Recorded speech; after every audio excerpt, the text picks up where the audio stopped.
Tilea's Troubles, Part 99. Keep Going. Somewhere in the mountains of North Tilea, winter 2403-4. Fricna had never, in all his cruelty-filled life, undertaken a journey as difficult as this. They were in such a hurry that they were not allowed to stop for more than a few minutes at a time. So far, 6 nights and 5 days of almost perpetual motion, a relentless succession of step, step, step, eating, even excreting on the move. Every now and again, he would have to run ahead to shovel something quickly, filling a hole or flattening a lump. Invariably, just as he completed the labour, the trundling engine caught up and he was required to move on again. In his bones he knew that should he continue at this pace for another day, it would become the most painful time of his life, and not just the hardest journey. He had been badly beaten 3 times as a pup, and on the last occasion, as he lay bruised and dazed, another pup from his own litter had eaten one of his fingers. He had been racked with a burning pain in his lungs for countless days when he breathed a single mouthful of warpstone vapour after a manufactory accident. As punishment for an infraction he never understood, he had been imprisoned in a near-airless cage for more than a week, starved of food and nauseously dizzied by the swinging motion of the cage every time someone pushed it, which many did, and often.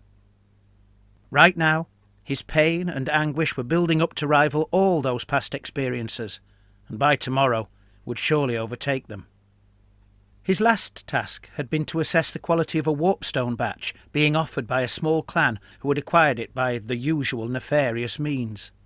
It had been flawed, but still useful, and a price was offered. Before he learned whether the purchase was successful, however, he had been ordered to return with all haste to the workshops. Immediately upon doing so, he was assigned this new task. No time for explanations, no rest nor repast, but straight to work. By the end of the first day, he realised he knew none of the engine's other attendants. Since then, there had been little chance to get to know them, what with the incessant motion. Escorting the engine was an all-encompassing task, leaving little time for anything else. The tunnels they had travelled through, despite being large, had been irregularly proportioned in both width and height, and the ground uneven, scattered with tumbled rocks from crumbling walls. Here and there roots had penetrated the ceiling, and stalagmites and stalactites had been allowed to form along the dampest stretches. Sometimes there was a way around such obstacles, but often they had to be cleared, lifted, hacked or chipped away, and his shovel was a necessary part of nearly all these tasks. Their orders were clear, and in no uncertain terms. The engine must not collide with or scrape against anything, nor should it jolt more than a little, and it should certainly never be allowed to list or careen. Most importantly, it must never stop. He believed it was possibly the most demanding assignment ever given to anyone, anywhere, at any time.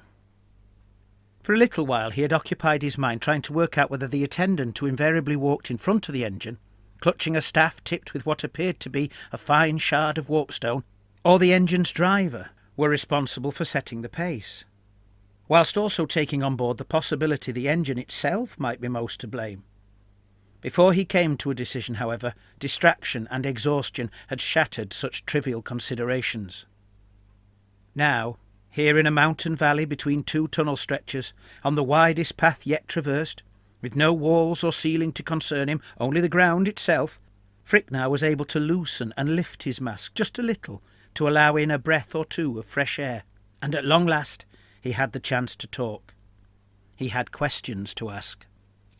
Turning to the attendant closest to him, a red-hooded fellow carrying a tubular locking tool which could loosen any of several bolts on the engine, and in the other hand what appeared to be a small gear wheel, presumably ready to replace some potentially defective part, he said, "I heard that we have given much and more to the Lord of Foul Peak. Why give this also? Why more and more?" "Not gifts, no," said his companion, in a whining voice muffled by his mask. "All and everything will be paid for." "That matters not," said Fricna.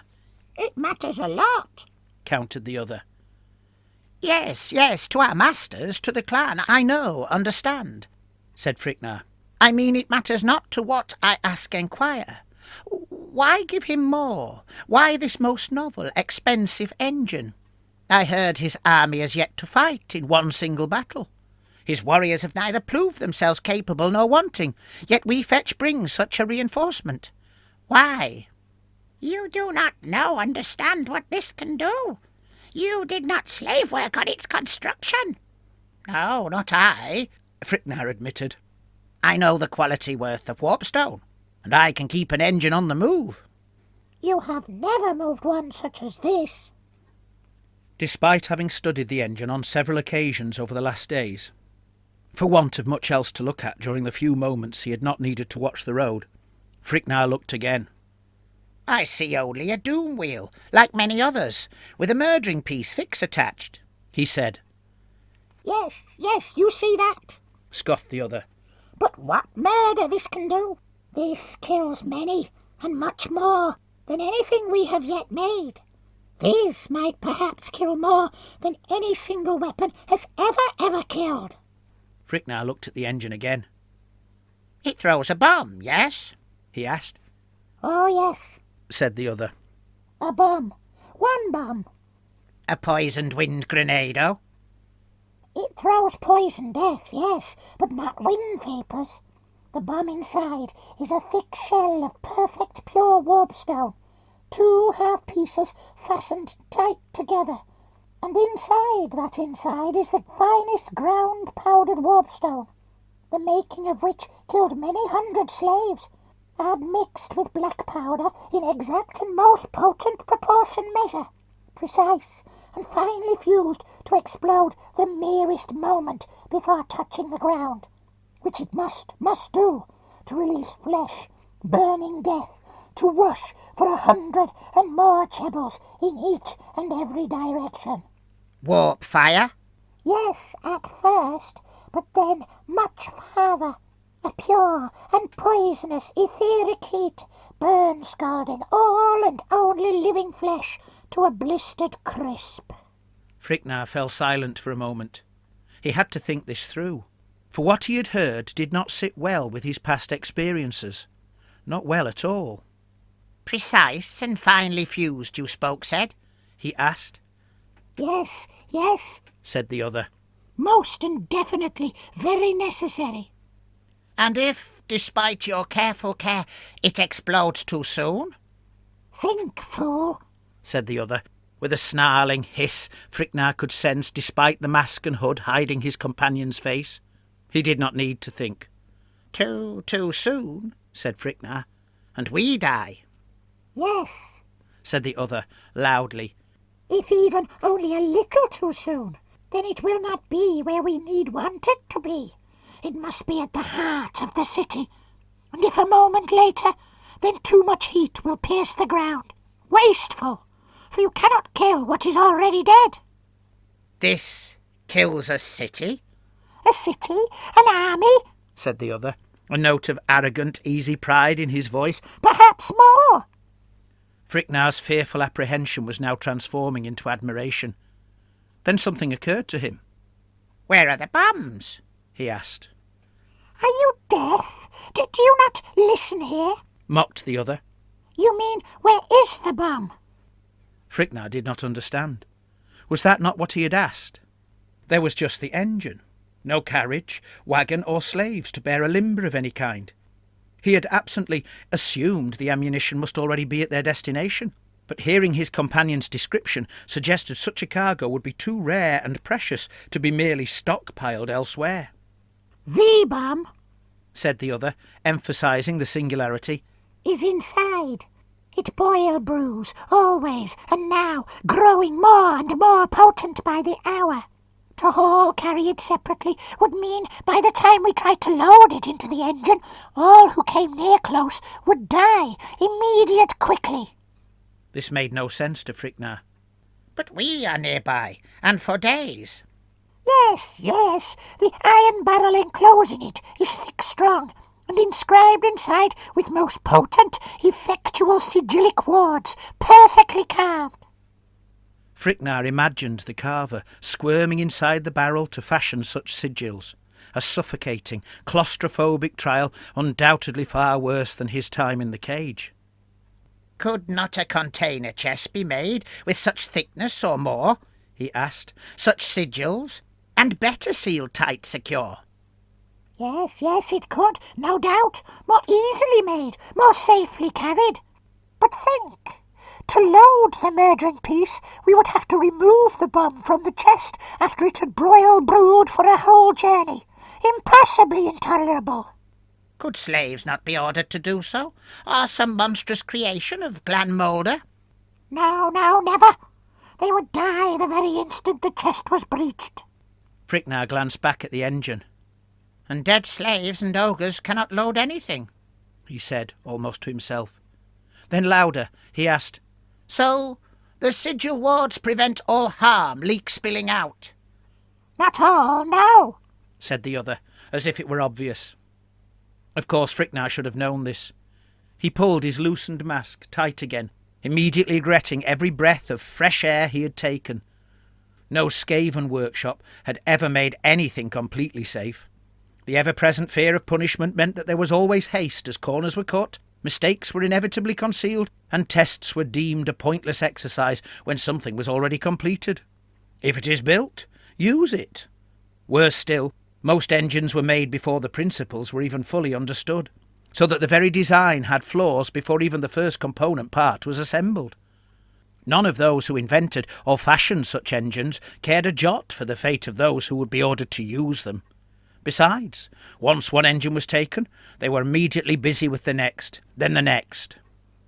It is impossible to prevent it all, for it is far too potent, and grows ever more so. The other continued. Why do you think the engine never stops? It cannot be allowed to. If it did, then too much of its etheric heat would congeal in one single place. Then there would be none left to move it. Fricnar was confused again. "We have our masks, our waxed robes, our cylinder filters, yes. But look here, these clan rats. They have guard escorted us so far, even through the long tunnels. Why are they not dead or dying?" There were two bands of guards, one marching before the engine, which included a weapons team armed with a rattling gun, and another lot behind. You did not see the changing? Asked the other. "What changing?" Yes, the changing. You must have been labour working up ahead, clearing away the tangled mass or the shattered shards of dripping rocks. These are not the guards we began the journey with. Fricnar knew he was exhausted and distracted, but he had not realised just how much he had failed to notice. Yet, he thought, his point still stood. "Then I ask, these here new guards, why are they not dead?" Hush! They will be, soon enough. If there are no more changings, some will perhaps die before we arrive at Foul Peak. They have only lasted this long because we have not stopped. "No, wait," demanded Fricnar, having spotted a flaw in the other's arguments. "I know there is little true sense in your words. Those two, there with the rattler, they have been here with us from the start. They have no robes or masks." But they always scuttle run ahead, as ordered, never behind, never in the engine's wake trail. This buys them time. Remember how they were on the first day, yes? Look close now, and you will see how they flag, how they stall. Look closer still, and you will see how their skin peels and their fur falls away in lumps. Look into their eyes, and you will see the death already tugs at their tails. Fricnar was getting frustrated by the frantic insanity of his companion's words. Whatever answers they contained, there were always more questions. Now, something else bugged him. "You say before we arrive at Foul Peak?" he asked. "How can we arrive if we cannot stop? How can our journey end? Are we going to use this weapon against Foul Peak?" No, not there. Against the Lord of Foul Peak's enemies. Do you never listen here? "I will hear your answer," said Fricnar, his anger momentarily mastering his fear. "How can we arrive at Foul Peak?" We shall arrive soon enough. This does not mean we shall stay. Only pass through, there to be joined by more and others, to learn where we must go next, and so continue on and on. This was impossible, thought Fricnar. He had a day left in him, perhaps another if his fear could dominate his pain to keep him on his feet. How can we continue? He complained. It is impossible. Our legs will be worn to nothing nubs if we try. All is prepared and arranged by our masters and the Lord of Foul Peak, said the other. New attendants await the engine at the mountain. We will be allowed to rest lie upon litters, to be carried on at some remove. And then? Then we will be command-ordered back to the engine. If we are fortunate lucky, we will be attending when it fires. Lucky? Spat Fricnar. How is there any good fortune in taking such a risk? To watch it work. To see witness a whole city killed, or an entire army obliterated, said the other, with evil glee in his voice.